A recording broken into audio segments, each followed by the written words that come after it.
اللہ تو ہر ناممکن سفر کو ممکن بنا سکتے ہیں، وہ بس تمہیں سننا چاہتے ہیں اور تمہیں اپنے قریب کرنا چاہتے ہیں تاکہ پھر وہ تمہاری دعا قبول کر کے تمہاری زندگی خوشیوں سے مکمل کر دیں۔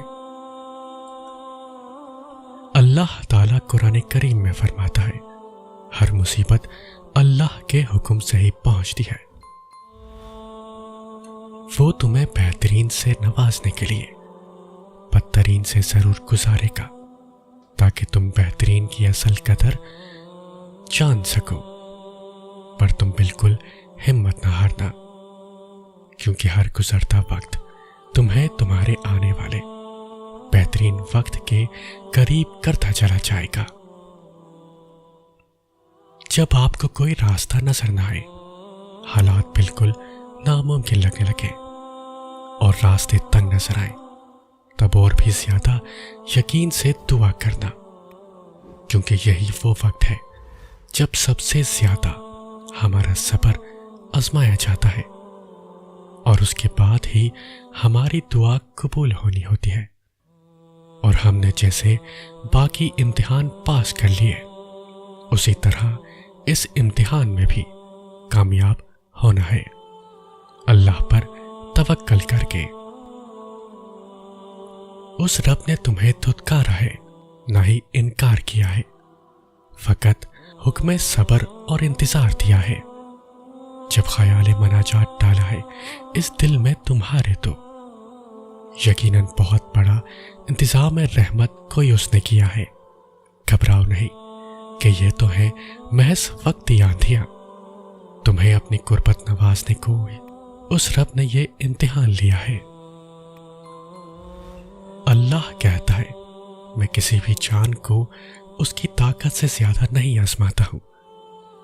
جہاں میرے بندے کی ہمت ختم ہوتی ہے وہاں اس کی آزمائش بھی ختم ہو جاتی ہے۔ یہ درد تمہارے لیے کچھ پیغام لاتے ہیں، یہ تکلیفیں تمہیں اہم باتیں سمجھاتی ہیں، یہ آزمائشیں تمہیں رب کی پہچان کرواتی ہیں، پھر تمہارے درد کی دوا اللہ بن جاتا ہے، پھر تمہارے تڑپتے دل کی شفا اللہ بن جاتا ہے۔ آج جو تمہیں تکلیف لگ رہی ہے، جانتے ہو وہ رب تمہیں بہت بڑی مشکل سے بچانے کے لیے اس راستے سے گزار رہا ہے۔ اللہ تم پر تمہاری رضا کے راستے تب بند کرتا ہے جب وہ چاہتا ہے کہ تم اس کے راستے پر دوڑے چلے آؤ۔ وہ تمہاری دعائیں اس لیے اپنے پاس سنبھال لیتا ہے تاکہ تم ان کی التجا لے کر بار بار اس کے روبرو جاؤ۔ وہ اگر آزمائش دیتا ہے تو تمہیں اس پر پورا اترنے کی ہمت بھی دیتا ہے، وہ کبھی بھی تمہیں نا امید نہیں ہونے دیتا۔ کچھ مشکلات اس لیے بھی آتی ہیں کہ تم سنبھل جاؤ، ٹھہر جاؤ، نکھر جاؤ، ایسا نہ ہو کہ تم بکھر جاؤ، بھٹک جاؤ، بیکار ہو جاؤ۔ ایک منصوبہ تم بناتے ہو اور ایک منصوبہ وہ بناتا ہے۔ جب تم اس کی منصوبہ بندی پر یقین نہیں رکھتے تو وہ تمہیں تمہارے منصوبے میں بھی تھکا دیتا ہے، اس لیے نہیں کہ تمہیں تکلیف ہو، بلکہ اس لیے کہ تم جان سکو کہ اس سے زیادہ دانائی اور حکمت والا منصوبہ ساز کوئی نہیں۔ 70 ماؤں جتنا پیار کرنے والا رب آزماتا بھی ہے تو بے انتہا نوازنے کے لیے۔ یہ اندھا یقین جو کرتے ہو لوگوں پر، ایک بار تو کر کے دیکھو اپنے رب پر۔ یہ جو غم کے بادل ہیں سب چھٹ جائیں گے، پھر دیکھنا کتنے معجزے ہو جائیں گے۔ یہ آزمائشیں تو تمہیں اللہ کے قریب کرنے کے لیے ہوتی ہیں، تم کیوں پھر مایوس بیٹھے ہو؟ کچھ حادثے انسان کی بہتری کے لیے ہوتے ہیں، لیکن انسان کو وقتی سمجھ نہیں آتی۔ کچھ وقت گزرنے کے بعد انسان کو سمجھ آتی ہے کہ جو بھی ہوا میرے حق میں بہتر تھا۔ تمہارے نصیب میں لکھا وہ سب ہر حال میں تمہیں مل کر ہی رہے گا، بس یہ کچھ آزمائشیں ہیں۔ ان آزمائشوں سے منسلک وقتی تکالیف ہیں، ان تکالیف سے بہتے اشک، اور ان اشکوں سے بڑے ہاتھوں کا رب کریم کے حضور دعا گو ہونا تو محض ایک بہانہ ہے، اصل تو اس کا تمہیں اپنے قرب الفت کا مزہ چکھانا ہے۔ تم دنیا میں اتنے مگن ہو جاتے ہو، پھر اللہ تمہیں آزمائش دے کر یاد دلاتا ہے کہ اے بندے تو مجھے بھول بیٹھا ہے۔ حضرت علی رضی اللہ عنہ فرماتے ہیں جب رسی سخت ہو جائے تو سمجھ جائے کہ ٹوٹنے والی ہے، اسی طرح جب حالات سخت ہو جائیں تو جان لیجئے کہ آسانی آنے والی ہے۔ بے شک ہر مشکل کے بعد آسانی ہے۔ آزمائش تو ہمیشہ من پسند چیز سے ہی شروع ہوتی ہے۔ نصیب سے ضد کبھی نہیں لڑ سکتی، نصیب سے عاجزی لڑتی ہے۔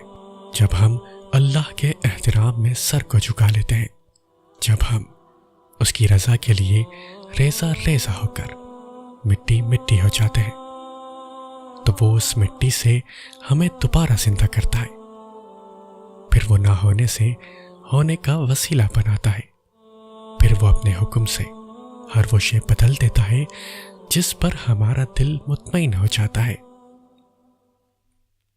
بے شک مشکل کے ساتھ آسانی ہے، مشکل وقت پر صبر کرنا اور بہتر وقت پر شکر کرنا ہی مومن کی پہچان ہے۔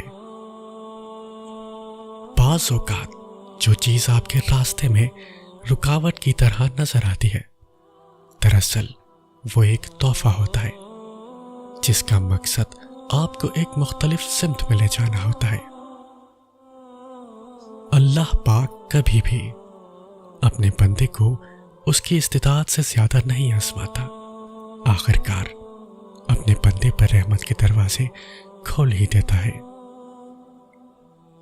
وہ کن کہے گا اور تم اپنی زندگی خوشیوں سے بھری دیکھو گے، وہ کن کہے گا اور تم ساری تکلیفیں پریشانیوں کا اختتام ہوتا دیکھو گے۔ آپ صلی اللہ علیہ وسلم نے فرمایا مومن کو پہنچنے والی ہر تکلیف، بیماری، غم یا تھکاوٹ فکر مندی کے بدلے اس کے گناہوں کو مٹا دیا جاتا ہے۔ اللہ تو کاتب تقدیر ہے، وہ مٹا کر نئے سرے سے تقدیر لکھ بھی سکتا ہے، وہ جہاں سے چاہے کہانی کا رخ موڑ سکتا ہے، وہ جیسے چاہے انجام کو بدل سکتا ہے۔ اگر اللہ تمہیں وہاں تک نہیں لے کر گیا جہاں تم جانا چاہتے ہو تو یقین رکھو بہتر ہوگی وہ جگہ جہاں وہ تمہیں اپنی مرضی سے لے جائے گا۔ جب بے وجہ توڑ دیے جاؤ تو سمجھ جاؤ اللہ تمہیں اپنے قریب لا کر جوڑنا چاہتا ہے۔